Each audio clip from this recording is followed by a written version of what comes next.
6-8 months away, at least the reports of them. We're going to see, and everybody will be supportive of this.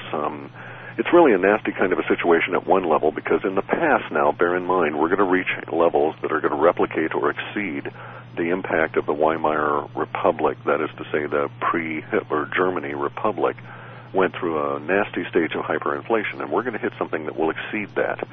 The powers that be, the last time that occurred, used something in the following linguistic trail to create chaos. And what they did was they got a leader up there who, for his own reasons, was anti-Jewish. And so they started this mantra, dirty bankers cause Germany's defeat.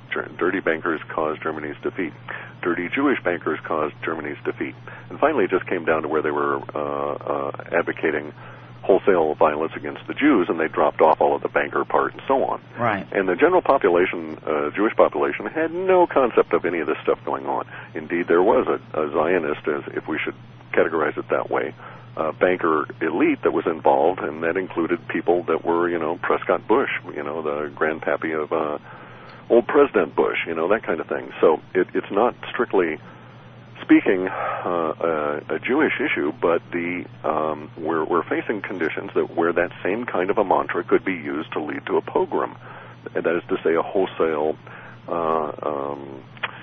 I don't want to say war, but social movement against the Jewish population, and it may indeed be that it comes to that. However, we see some stuff showing up in late 2010 in the general revolution that would seem to veer us away from the path the powers that be have already picked out, which leads that direction. Their goal is to have a dictator arise in 2012 that will pretty much take care of, quote, the Jewish problem, as it will be stated then, which will be an outgrowth of all of the suffering that we've all suffered from the central bank and warfare model.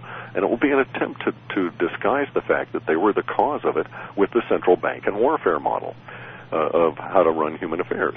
And the central bank and warfare model is really, really easy. We're a central bank. We create the money. We make you pay us interest through taxes, so we take real wealth and we give you paper.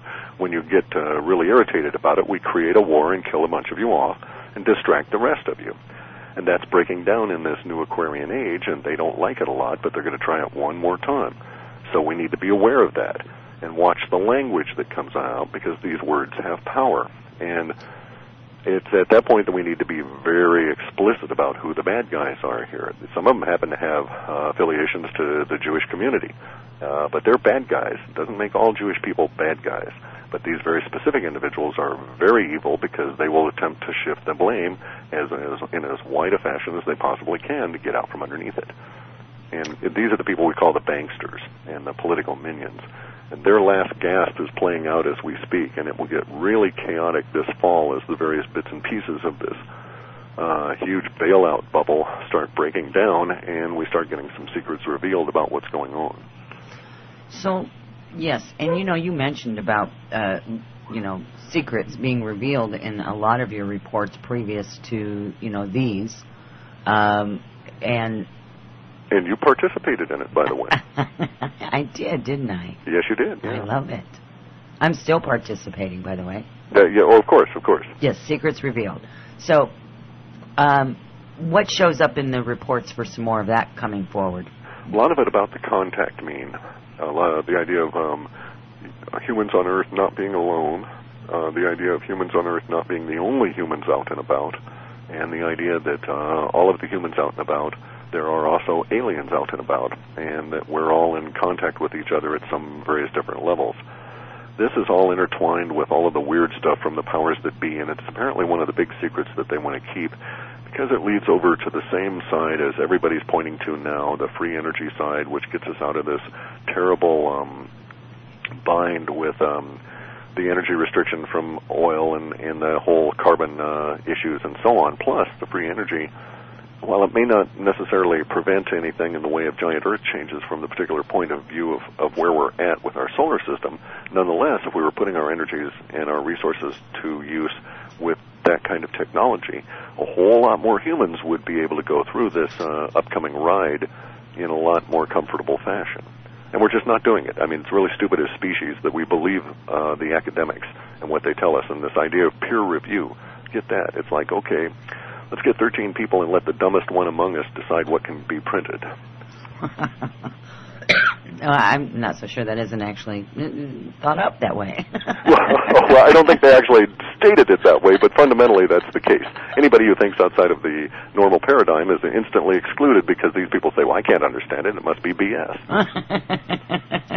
Yeah, that's called thinking outside of the box. And, and you know, I run into people every day with, you know, the work that I do, not just the radio show, but my own personal work that I do. And it's interesting how people are able now to see how much in the box they really are when they think they're out of the box. And it's just levels and layers deep. So, you know, I would suggest for people that that's the place to do, is to really get outside of your comfort zone and get outside of the box, whatever that means to you, however you need to do that.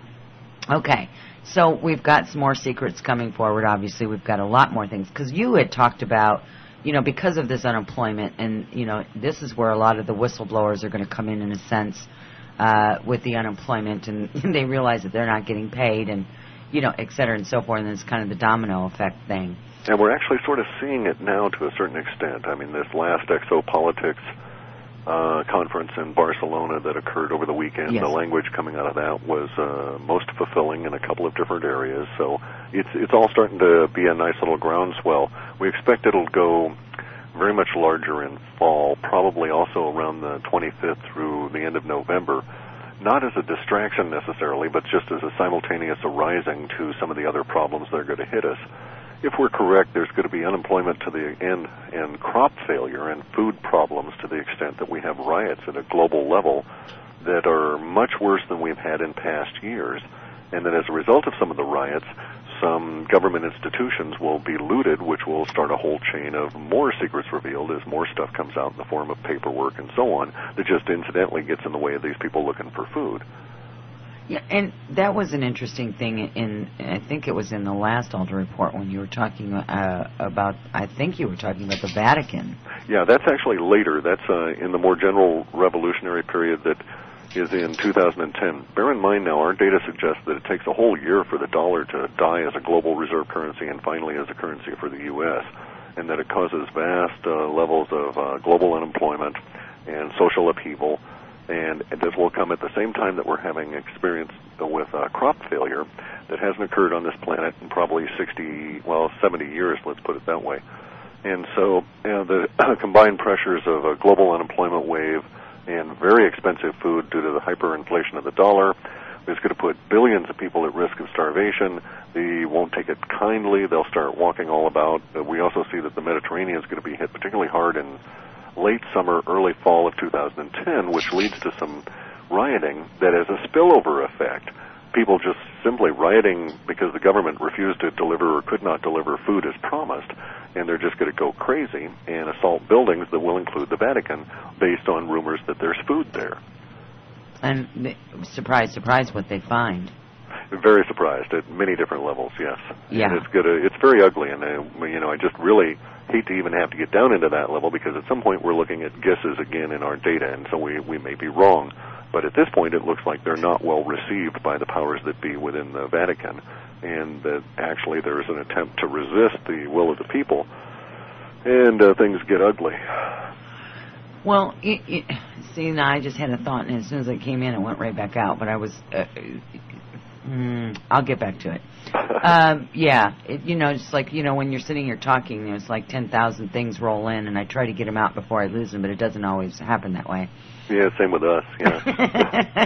I mean, we see the data, and there's, potentially 18,000 different kinds of explanations for some of these higher levels, and you drill down, and at some point you have to say, okay, let's just choose this one and put it into the report as what we think is the most likely to occur. Right. So, we could be totally wrong in much of the details, and yet the Vatican could still be looted. Maybe it's an earthquake that is occurring at the same time as this and that, instead of a resistance that way, we're looking at people going through rubble, because we see, the words for rubble, we're assuming this particular set of circumstances that may not manifest quite that way. Right, right.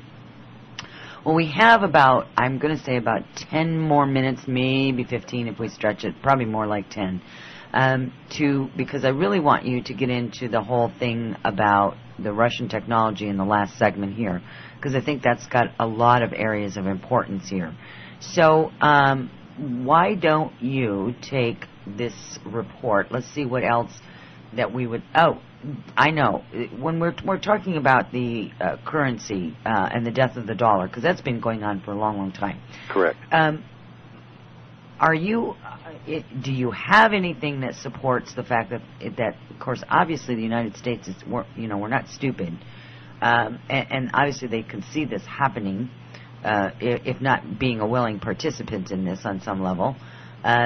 What do you see, if anything, at this point that may be replacing it?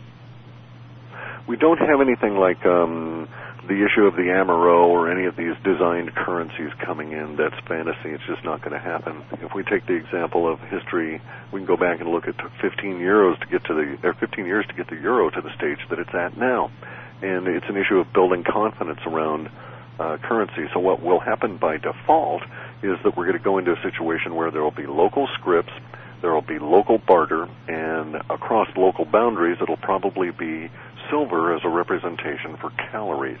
And we have to say that deliberately, that we're going to be moving into a calorie-based economy that will occur over the next 4 or 5 years.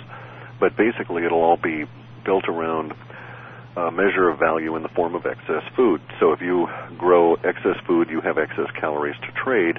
At some point, there will be a mechanism that will allow you to put those excess calories in the form of a value against silver. We don't know what that will be, but in the interim, the gold and silver will really benefit from the hyperinflation. It will not be a pretty time, and it'll be very difficult to trade in gold and silver because there will be not only attempts on the government to seize and regulate all of that, but it'll be rather chaotic, and you'll have to deal with all the issues of robberies and this kind of thing. As an example, you can go and read about what happened to Argentina in the years 2000 through 2004 relative to their economy and how it crashed suddenly and what arose in its place. We're going to see something similar to that pretty much globally. Now, some areas are going to be quite fine. China is going to have a reasonably stable currency, although they're going to have social problems. Russia is going to have a very great currency and not going to have a whole lot of social problems, and to a certain extent is going to emerge as a rather unexpected leader over the next, say, 17, 18 years at a global level. Euro is not going to fare very well. Some of the resource-backed currencies like the Canadian currency and the New Zealand currency, this kind of thing, they're going to get something of a boost, but in the process, they're going to have to switch over to a metallic representation because nobody's going to trust paper. And probably a good idea, eh? I think so as well, yes. I don't think there's been any paper on this planet that's really lasted very long, yeah? No, historically, the dollar has really outlasted all of them because usually they all die off between 72 and 80 years. And the history of paper currency goes all the way back to about 6,000 years ago in China. And we've seen various different kinds of it over the course of time. And it appears to have the same sort of a lifespan as a regular human might. And so they usually die, like I say, before 80 years. Ours is exceptional because it became the global currency and so got sort of a second life to it. And then it became tied to petroleum, and so in sense it was backed by petroleum, whereas most other currencies were backed by gold or some other commodities such as, the particular crown jewels of a kingdom or something along those lines. In this case, now that tie between the dollar, what we used to call the petrodollar, and the petroleum industry is fading, that's the last level of support for it outside of the absolute confidence in the United States government, and like they say, the full faith and credit of the United States government.